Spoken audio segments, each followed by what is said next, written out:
Indian public sector oil companies आज एक 1.4 billion dollar के सवाल से जूझ रही है।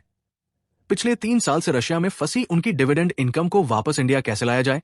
सरकार और कंपनियां लगातार कोशिश कर रही है कि कोई हल निकल आए, लेकिन अभी तक सफलता हाथ नहीं लगी है।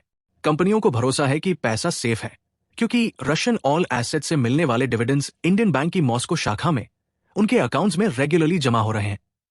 मगर दिक्कत यह है कि उस पैसे को न तो निकाल पा रहे हैं और न ही इस्तेमाल।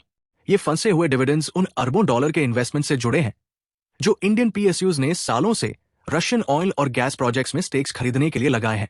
इंडस्ट्री एस्टिमेट्स के हिसाब से क्यूमुलेटिव इन्वेस्टमेंट्स $6 बिलियन से ज्यादा है। ये स्ट्रैटेजी इंडिया की एनर्जी सिक्योरिटी के लिए क्रिटिकल है, क्योंकि देश अपनी ऑयल जरूरतों का बड़ा हिस्सा इंपोर्ट करता है। इन कंपनीज में सबसे अहम है ओएनजीसी विदेश, ओएनजीसी का ओवरसीज इन्वेस्टमेंट आर्म। ओवीएल के पास सखलीन एक प्रोजेक्ट में 20% और वानकोर प्रोजेक्ट में 26% स्टेक है। ओवीएल का स्टॉक डिविडेंड करीब $400 मिलियन बताया जा रहा है। इसके अलावा आईओसी, ऑल और बीपीसीएल की सब्सिडरी भारत पेट्रोलियम का कंसोर्टियम वानकोर में 23.9% और तास्यूरियाक प्रोजेक्ट में 29.9% हिस्सा रखता है। इंडस्ट्री इंसाइडर्स मानते हैं कि इस कंसोर्टियम का स्टॉक डिविडेंड हिस्सा सबसे बड़ा है, करीब $1 बिलियन। प्रॉब्लम यह है कि रशियन एसेट से डिविडेंड्स रेगुलर मिलते रहते हैं, लेकिन 2022 में यूक्रेन वॉर शुरू होने के बाद से उन्हें रीपेट्रिएट करना इम्पॉसिबल हो गया है।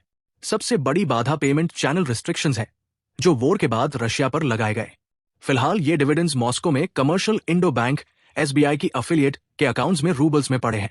यूक्रेन वॉर के शॉर्टली बाद कई बड़े रशियन बैंक्स को स्विफ्ट सिस्टम से बाहर कर दिया गया था।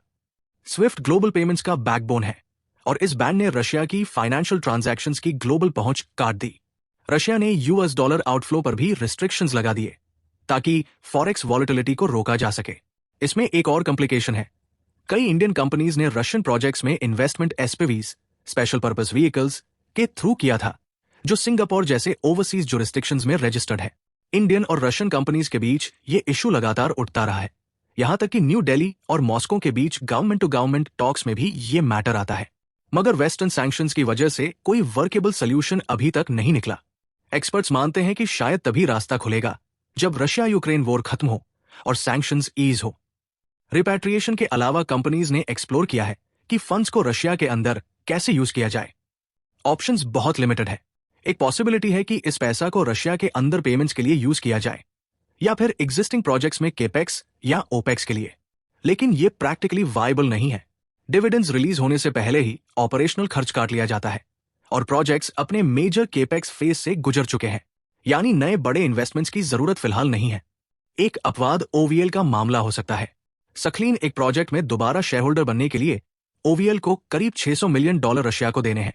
ओवीएल कोशिश कर रहा है कि स्ट्रैंडेड डिविडेंड से इस पेमेंट का हिस्सा चुका सके, मगर इसमें भी डॉलर पेमेंट रिस्ट्रिक्शंस की वजह से दिक्कत बनी हुई है। इसके अलावा इंडियन कंपनीज का फिलहाल किसी और नए रशियन प्रोजेक्ट में इन्वेस्टमेंट करने का प्लान नहीं है। अब सवाल आता है, क्या इस फंसे डिविडेंड का इस्तेमाल रशियन ऑयल इंपोर्ट्स के पेमेंट्स में किया जा सकता है?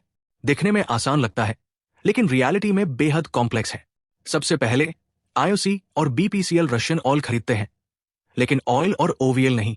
दूसरे, क्योंकि ये इन्वेस्टमेंट्स एसपीवीज के थ्रू किए गए हैं, जो सिंगापुर जैसे ओवरसीज हब्स में रजिस्टर्ड है। इसलिए इस पैसे का इस्तेमाल करने पर सिर्फ रशिया इंडिया ही नहीं बल्कि तीसरे जुरिस्डिक्शंस के नियम भी लागू होंगे।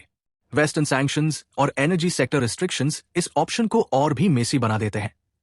अकाउंटिंग और टैक्सेशन दोनों पर्सपेक्टिव से इस मुश्किल मेज को नेविगेट करने के लिए इंडियन कंपनीज ने लीगल और इंटरनेशनल अकाउंटिंग एक्सपर्ट से सलाह लेना शुरू कर दिया है। अब सबकी नजर इस पर है कि क्या स्मार्ट कमर्शियल नेगोशिएशंस और डिप्लोमेटिक मैनूवरिंग के मिक्स से कोई वर्केबल सोल्यूशन निकल पाएगा या नहीं।